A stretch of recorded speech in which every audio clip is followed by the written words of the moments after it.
जरा सोचिए, आप एक जज हैं और आपको एक ऊंचे न्यायिक पद के लिए अप्लाई करने से ही रोक दिया जाए, सिर्फ इसलिए क्योंकि आप पहले से ही बेंच पर हैं। दशकों तक भारत में यही हकीकत थी। आज हम सुप्रीम कोर्ट के उस ऐतिहासिक फैसले को समझेंगे जिसने इस दीवार को हमेशा के लिए गिरा दिया है। तो सवाल ये था कि क्या एक सिटिंग जुडिशियल ऑफिसर डिस्ट्रिक्ट जज के उस पद के लिए अप्लाई कर सकता है जो वकीलों के लिए रिजर्व्ड माना जाता था। ये सवाल आप समझिए दशकों तक हमारी कानूनी बिरादरी में एक जंग का मैदान बना रहा। एक तरफ ये दलील की कि भर्ती के दोनों रास्ते बिल्कुल अलग रहने चाहिए, तो दूसरी तरफ ये गुहार थी कि सिर्फ और सिर्फ मेरिट को ही पैमाना बनाया जाए। अब सुप्रीम कोर्ट ने इस पे अपना फैसला सुना दिया है और ये फैसला न्यायिक करियर की पूरी दिशा को बदल कर रख देगा। तो चलिए इस पूरे मामले को परत दर परत समझते हैं। सबसे पहले हम देखेंगे कि ये दुविधा थी क्या।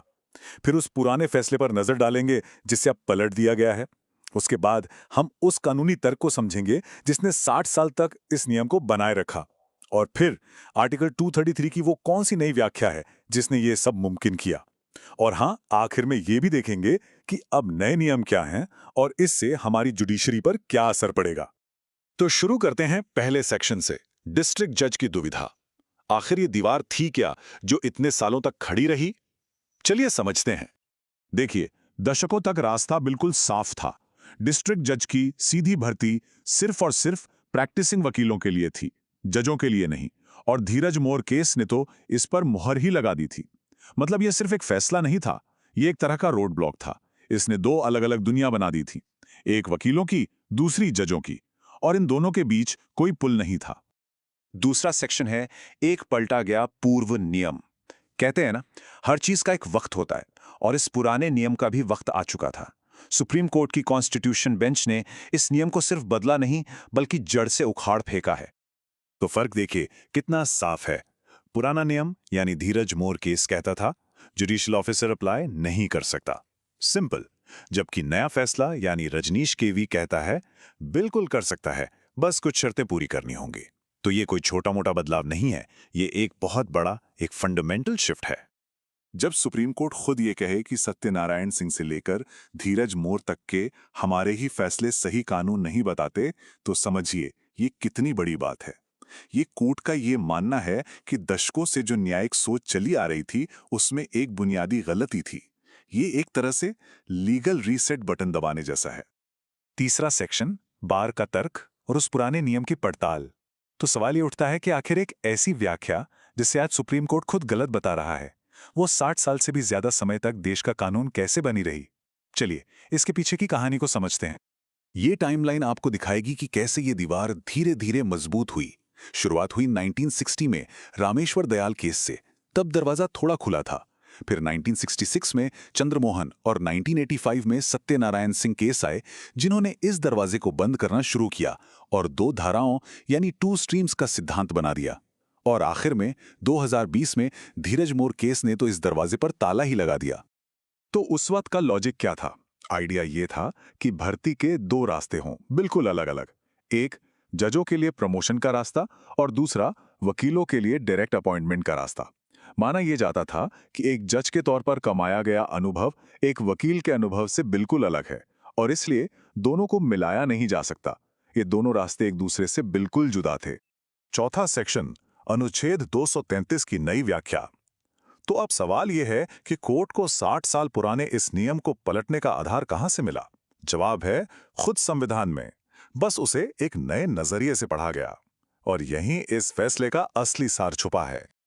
ये है वो मैदान जहां सारी लड़ाई लड़ी गई, आर्टिकल 233(2). कमाल की बात यह है कि यही वो शब्द हैं जिनका इस्तेमाल पहले जुडिशियल ऑफिसर्स के लिए दरवाजा बंद करने के लिए किया गया था और अब इन्हीं शब्दों को दरवाजा खोलने की चाबी बना दिया गया है। सारा खेल पढ़ने के तरीके का है। कोर्ट ने इस एक लाइन पर फोकस किया, a person not already in the service, मतलब ऐसा व्यक्ति जो पहले से सेवा में न हो। कोर्ट का नया तर्क बहुत सरल लेकिन गहरा है। उन्होंने कहा कि अगर सीधी भर्ती सिर्फ वकीलों के लिए ही थी तो फिर संविधान में यह लिखने की जरूरत ही क्या थी कि वो व्यक्ति पहले से सर्विस में नहीं होना चाहिए। यह तो अपने आप में ही तय है। पुरानी व्याख्या इस लाइन को बेमतलब फालतू बना रही थी और कोर्ट ने साफ कहा, संविधान बनाने वालों ने फालतू शब्द नहीं लिखे हैं। तो नई कॉन्स्टिट्यूशनल लॉजिक क्या है? पहली बात, पुरानी व्याख्या आर्टिकल के एक हिस्से को पूरी तरह से बेमानी बना रही थी। दूसरी बात, संविधान के किसी भी हिस्से को आप ऐसे नहीं पढ़ सकते कि वो फालतू लगने लगे। तीसरा, आर्टिकल 233(1) ही सभी अपॉइंटमेंट्स का सोर्स है, चाहे प्रमोशन हो या डायरेक्ट। और चौथी और सबसे अहम बात, आर्टिकल 233(2) सिर्फ एक सोर्स यानी वकीलों के लिए एलिजिबिलिटी बताता है। वो जुडिशियल ऑफिसर्स के बारे में चुप है, और ये चुप्पी कोई रोक नहीं है। मतलब पुरानी व्याख्या एक ऐसी पाबंदी पड़ रही थी जो लिखी ही नहीं गई थी। ये एक बहुत पावरफुल स्टेटमेंट है। ये एक जरूरी कानूनी सिद्धांत स्टेयर डिसाइसिस को संबोधित करता है, जिसका मतलब है कि अदालतों को अपने पुराने फैसलों पर टिके रहना चाहिए। लेकिन यहां सुप्रीम कोर्ट कह रहा है कि जब कोई प्रकट त्रुटि हो, यानी कोई साफ साफ गलती हो, तो उसे सुधारना ज्यादा जरूरी है, भले ही वो गलती दशकों से चली आ रही हो। पब्लिक इंटरेस्ट सबसे ऊपर है।